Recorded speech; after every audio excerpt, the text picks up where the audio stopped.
सरकारी तरफ से गौ माता को हत्या होता है।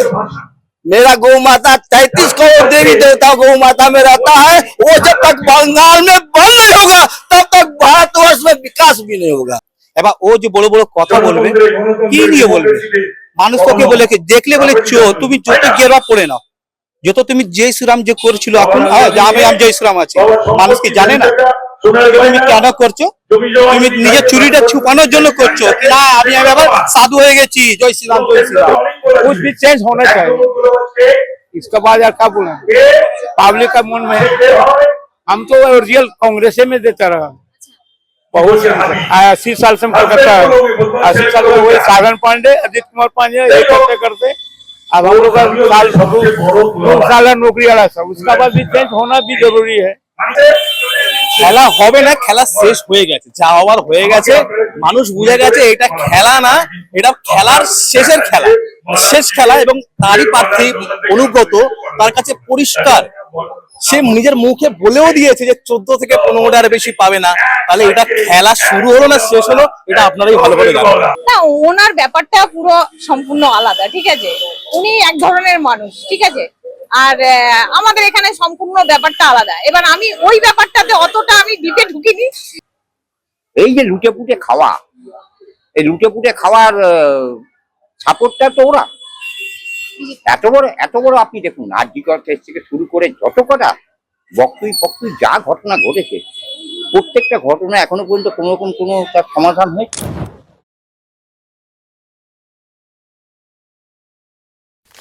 কেমন হলো? আমার জীবনে ভাই এর ধরনের ভোট আমি দেখি নাই। এই 96, 97, 98% পোল 152টা দল তো।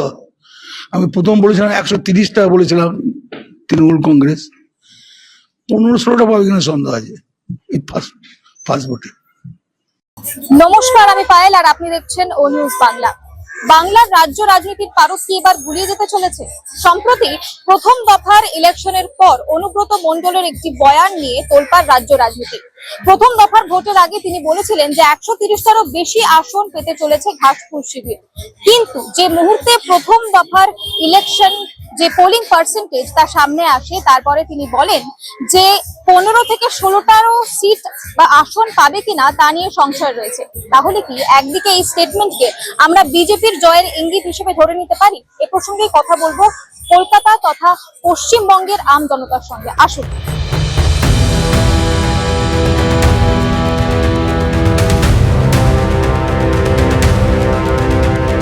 भारतवर्ष में बकरीद एक दिन होता है और बंगाल में बकरीद 3 दिन होता है। 3 दिन गौ माता हम लोग गौ माता कहते हैं। उस गौ माता को जब तक बंगाल में गौ हत्या बंद नहीं हुआ तब तक बंगाल विकास नहीं हो सकता। मेरा 35 करोड़ देवी देवता गौ माता में रहते हैं। 5 साल में राजा बाजार में रहा और 3 दिन सरकारी तरफ से गौ माता को हत्या होता है।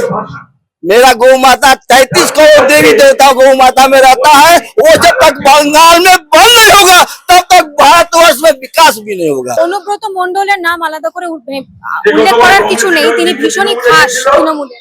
কিন্তু তিনিও বলছেন যে 29 তারিখে 29 তারিখে ভোট আছে, প্রথম দফার ভোটে তিনি বলছেন 15 থেকে 16টা সিট প্রথম দফাতেই পাবে কিনা সে ব্যাপারে সংশয় রয়েছে। তাহলে কি টিএমসি কর্মীরাও ভয় পাচ্ছে? তারাও কি মনে করছে ভুল বদল হবে? এক কথা যে অনুব্রত মণ্ডলের যা নাম হয়েছে, ও তো এক নম্বর একটা বড় চোর। ও তো বাঙালির ভবিষ্যৎ আদা খেয়ে নিল। এবার ও যে বড় বড় কথা বলবে কি নিয়ে বলবে, মানুষ তোকে বলে দেখলে বলে চো তুমি যত গেরবা পড়ে নাও, যত তুমি জয় শ্রীরাম যে করছিল এখন আমি জয় শ্রীরাম আছি, মানুষ কি জানে না? তুমি কেন করছো? তুমি নিজের চুরিটা ছুপানোর জন্য করছো কি না আমি আবার সাধু হয়ে গেছি, জয় শ্রীরাম জয় শ্রীরাম। ও মানুষ জানে, মানুষ পুরো বুঝে, মানুষ কার বলতে হবে না কি দাদা তুমি কোথায় ভোট দেবে, 4 নম্বর টিপে না 2 টিপে, মানুষ জানে আমাকে কোথায় টিপতে হবে। क्या लगता है बीजेपी को यहाँ एक मौका देना चाहिए लोगों को? हाँ, एक बार देना चाहिए, क्योंकि एक ही चीज को रहना ठीक नहीं है। 15 साल हो गया ममता जी को। कुछ भी चेंज होना चाहिए, इसका बाद यार क्या बोले पब्लिक का मन में। हम तो रियल कांग्रेस में देता रहा बहुत 80 साल से हम कलकत्ता है, 80 साल में वही साधन पांडे अजित कुमार पांडे एक हफ्ते करते। अब हम लोग साल नौकरी वाला सब, उसका बाद भी चेंज होना भी जरूरी है।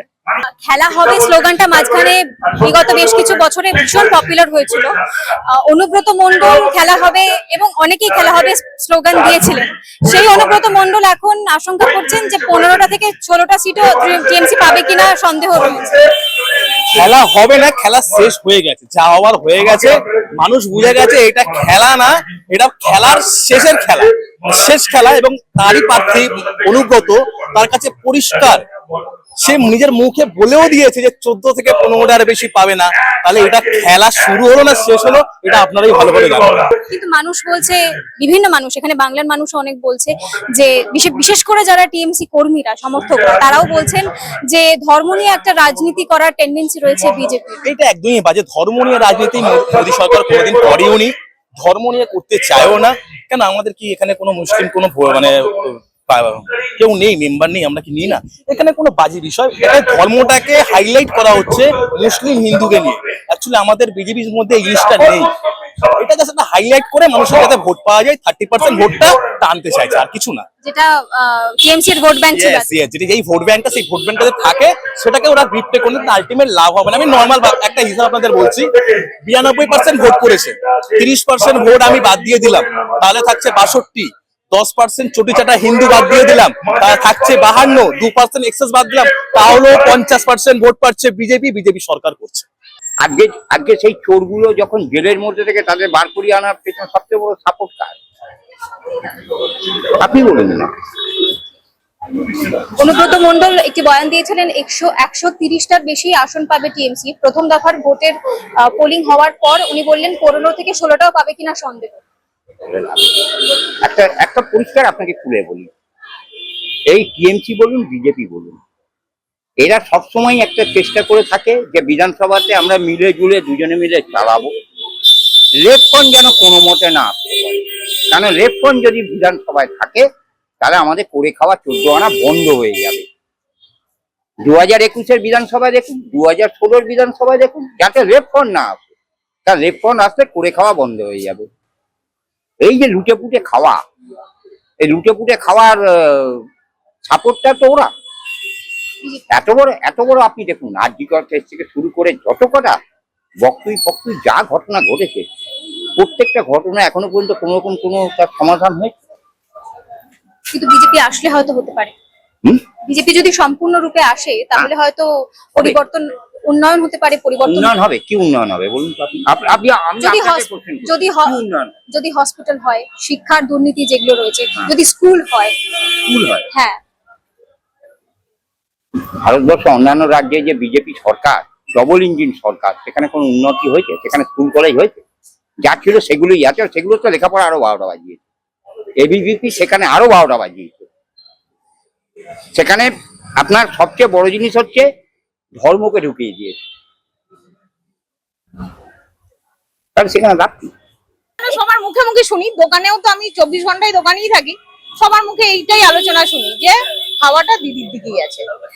অনুব্রত মণ্ডল সম্প্রতি, অনুব্রত মণ্ডলের নামটা আলাদা করে উল্লেখ করার মতো নয়, অনুব্রত মণ্ডল সবসময় চর্চায় থেকেছেন। উনি সম্প্রতি একটি স্টেটমেন্ট দিয়েছেন যেখানে উনি বলছেন যে একটা প্রথমে স্টেটমেন্ট দিয়েছিলেন প্রথম দফা ভোটের আগে যে 130টির বেশি আসন তৃণমূল পাবে, কিন্তু ভোট যখন হয়ে যায় তখন পার্সেন্টেজ দেখে, মানে পোলিং পার্সেন্টেজ দেখে তিনি তার বয়ান পাল্টে বলেন কি 15 থেকে 16টাও পাবে কিনা সন্দেহ। না, ওনার ব্যাপারটা পুরো সম্পূর্ণ আলাদা, ঠিক আছে? উনি এক ধরনের মানুষ, ঠিক আছে? আর আমাদের এখানে সম্পূর্ণ ব্যাপারটা আলাদা। এবার আমি ওই ব্যাপারটাতে অতটা আমি ডিপে ঢুকিনি, হ্যাঁ, কেননা আমি একটা সাধারণ, মানে বলছেন এটা কি তৃণমূল কর্মীরা যারা রয়েছে তাদের মনোবল ভেঙে দেওয়ার একটা পরিকল্পনা হতে পারে তার তরফ থেকে? না, সেরকম কিছু আমি বুঝছি না। প্রথম দফায় আমরা দেখেছি 92.7% পোলিং ভোট, তাহলে দ্বিতীয় দফায় যে ভোটটা হবে 29 তারিখ, কোন ইস্যুগুলোকে মাথায় রেখে ভোটের লাইনে দাঁড়াবেন যাতে আরো বেশি উন্নয়ন হয়, বাংলার আরো বেশি কোথাও একটা গিয়ে সুবিধা হয়? সুবিধা তো আমাদের অনেক কিছুই চাহিদা থাকে, কিন্তু ওনার পক্ষে তো অতটা করা সম্ভব নয়, ঠিক আছে? তো আমরা যেটা দিদির কাছে আশা করি মোটামুটি পেয়ে যাই। এবার জানি না দিদি কতটা আবার উন্নয়ন করবে বা কিছু করবে, সেটা এখন আমি ওটা বলতে পারবো না। আরজি করের প্রসঙ্গ আপনি তুললেন, আরজি করের অভয়া এখনো পর্যন্ত বিচার পাননি, তাহলে কি সেই বিচারটা অন্তত চাইবেন?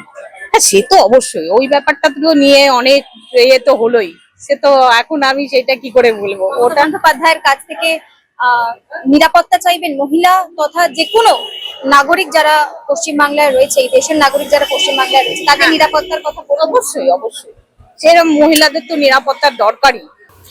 দিশেহারা ঘাসফুল শিবির। কখনো মুখ্যমন্ত্রী মমতা বন্দ্যোপাধ্যায় সকল ইস্যুকে ফেলে বলছেন আমিষ নিরামিষের প্রসঙ্গ তুলছেন, আবার অপরদিকে তারই কর্মী অর্থাৎ অনুব্রত মণ্ডলের এমন বক্তব্য যেখানে টিএমসি কত সিট পেতে পারে তা নিয়ে তার মতামত জানাচ্ছেন। কি বলছে মানুষ তা তো শুনলেন, আপনারা প্রত্যেকে আপনাদের মতামত কমেন্ট সেকশনে জানাবেন। আপাতত এই পর্যন্তই।